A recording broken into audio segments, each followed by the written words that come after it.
Next है हमारा natural rate theory. Natural rate theory Milton Friedman और एडमंड फेल्प्स ने दी है। मिल्टन फ्राइडमैन मॉनिटरिस्ट है और नेचुरल रेट थ्योरी एक्सप्लेन करती है रिलेशनशिप आउटपुट, अनएम्प्लॉयमेंट और इन्फ्लेशन के बीच। फ्राइडमैन के अकॉर्डिंग शॉर्ट रन में जब हम चेंजेस करते हैं मनी सप्लाई में, उससे आउटपुट एंड एम्प्लॉयमेंट में फ्लक्चुएशंस होती हैं इन शॉर्ट रन, और लॉन्ग रन में आउटपुट और एम्प्लॉयमेंट डिटरमाइन होते हैं रियल फैक्टर से। रियल फैक्टर जैसे कैपिटल, स्टॉक, लेबर साइज और level of technology. Natural rate theory कहती है कि इक्विलिब्रियम लेवल ऑफ आउटपुट और रेट ऑफ अनएम्प्लॉयमेंट डिटरमाइंड होते हैं रियल सप्लाई फैक्टर से, लेबर, कैपिटल और टेक्नोलॉजी से।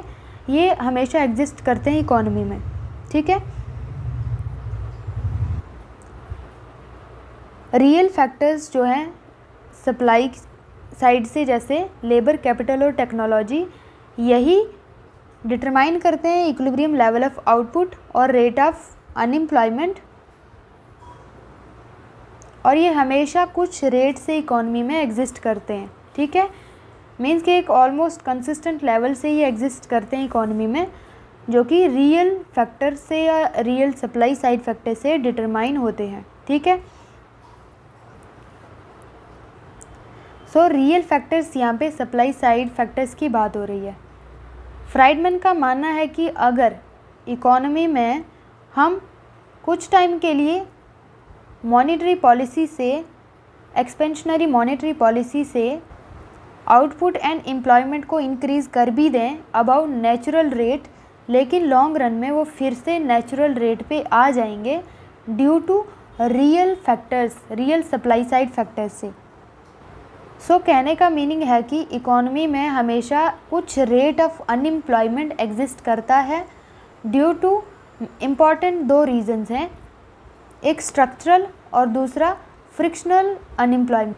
सो इकोनॉमी में कुछ लेवल ऑफ और कुछ rate of unemployment always exist करता है, लेकिन अगर मॉनेटरी पॉलिसीज़ और मनी सप्लाई से हम चेंजेस करते भी हैं शॉर्ट रन में, बट लॉन्ग रन में फिर से वो नेचुरल रेट पर आ जाएंगे।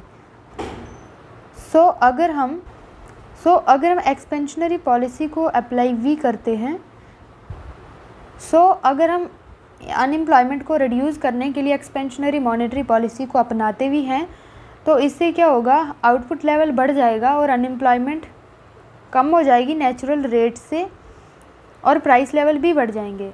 मीन्स के टेम्पररी और शॉर्ट पीरियड में इकोनॉमी को हम नेचुरल रेट से ऊपर इंक्रीज़ करा देंगे आउटपुट और एम्प्लॉयमेंट लेवल पे,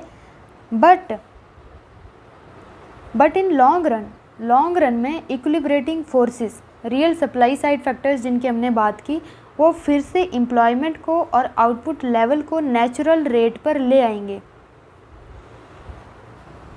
क्योंकि गवर्नमेंट जो है वो कॉन्स्टेंटली मेंटेन नहीं कर सकती है वो लेवल ऑफ आउटपुट जो कि इंक्रीज्ड मनी सप्लाई से आउटपुट लेवल अचीव हुआ है, उसको हम कॉन्स्टेंटली और परमानेंटली मेंटेन नहीं कर सकते हैं। गवर्नमेंट ऐसा नहीं कर सकती है कि अनएम्प्लॉयमेंट रेट को बिलो नेचुरल रेट से ही रख पाए, अनलेस के पॉलिसी मेकर्स, अगर पॉलिसी मेकर्स का ये मानना है कि उनको इन्फ्लेशन रेट को इंक्रीजिंग लेवल पर लेते ही जाना है, तो फिर पॉसिबिलिटी है कुछ हद तक कि हम मेंटेन कर सकें अनएम्प्लॉयमेंट रेट को below natural rate.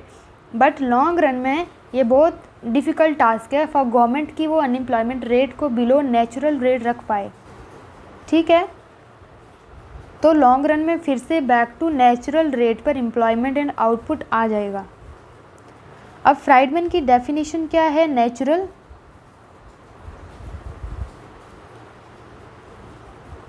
Natural rate of unemployment की। अब फ्राइडमैन के according natural rate of unemployment वो रेट है जो कि कंसिस्टेंट है with equilibrium in the structure of real wages. So Friedman के अकॉर्डिंग रियल वेज रेट पर जितना लेवल ऑफ अनएम्प्लॉयमेंट है इकोनॉमी में जितना रियल वेज रेट पर हमारे पास अनएम्प्लॉयमेंट है, वो नेचुरल रेट ऑफ अनएम्प्लॉयमेंट है। अकॉर्डिंग टू फ्राइडमैन कि हमारे पास जब इकोनॉमी में रियल वेज रेट जो है उस पे जितना लेवल ऑफ अनएम्प्लॉयमेंट है उसको हम नेचुरल रेट ऑफ अनएम्प्लॉयमेंट कहते हैं।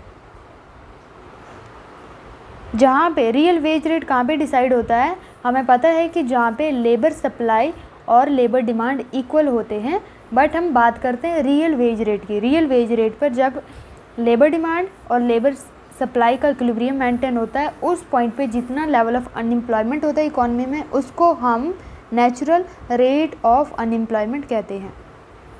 सो डायग्राम से समझते हैं। सो हमारे पास लेबर डिमांड कर्व ये आ गया MPN और NS आ गया लेबर सप्लाई कर्व। सो जहाँ पे हमारे पास real wage rate intersection point labour demand का और लेबर सप्लाई का होता है और रियल वेज डिसाइड होती है, इस पे जो लेवल ऑफ एम्प्लॉयमेंट है उसको छोड़ के मान के चलो लेवल ऑफ एम्प्लॉयमेंट अगर 50% है तो 50% हमारे पास लेवल ऑफ अनएम्प्लॉयमेंट आया।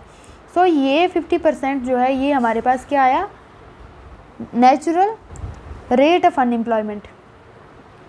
सो हम 100% के वे से निकाल रहे हैं। सो हम इसको ऐसे देखेंगे कि टोटल लेबर फोर्स कितनी है वर्क करने वाली और उसमें से कितने परसेंट एम्प्लॉयड हैं और जो बाकी के बचे वो आ गया नेचुरल रेट ऑफ अनएम्प्लॉयमेंट, कितने परसेंटेज में वो। सो हमने देखा कि रियल वेज रेट पर हमारे पास लेबर डिमांड और लेबर सप्लाई कर्व की इंटरसेक्शन यहाँ पे आती है और इस पॉइंट पे जो रेट ऑफ अनएम्प्लॉयमेंट है वो नेचुरल रेट ऑफ अनएम्प्लॉयमेंट है। ये तो आ गया नेचुरल रेट ऑफ अनएम्प्लॉयमेंट। अब हम देखेंगे कि नेचुरल रेट ऑफ आउटपुट क्या होता है। So natural rate of output हो गया कि इकोनॉमी में नेचुरल रेट ऑफ एम्प्लॉयमेंट जो है उस पे कितनी प्रोडक्शन हो रही है। सो प्रोडक्शन फंक्शन की हेल्प से हम यहाँ पे चेक कर रहे हैं कि इकोनॉमी में नेचुरल रेट ऑफ एम्प्लॉयमेंट पे कितनी प्रोडक्शन हो रही है, कितना आउटपुट जनरेट हो रहा है, वो हमारे पास आ गया नेचुरल रेट ऑफ आउटपुट। सो यहाँ पे वाई स्टार जो है, वाई स्टार हमारे पास है नेचुरल रेट ऑफ आउटपुट।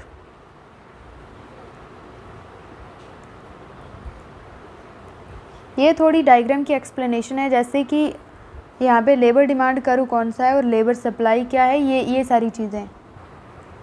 सो एक इम्पॉर्टेंट चीज़ है कि हमारे पास यहाँ पे जो लेबर सप्लाई कर्व है, यहाँ पे हमने ये चीज़ देखनी है कि एक्सपेक्टेड प्राइस एक्चुअल प्राइस के बराबर होनी चाहिए, तभी हम नेचुरल रेट ऑफ अनएम्प्लॉयमेंट को देखेंगे। अगर एक्सपेक्टेड प्राइस बराबर नहीं होती एक्चुअल प्राइस के तो वो नेचुरल रेट ऑफ अनएम्प्लॉयमेंट नहीं होगा। सो ये इक्वालिटी जो है ये इम्पॉर्टेंट है कि expected should be equal to actual price level.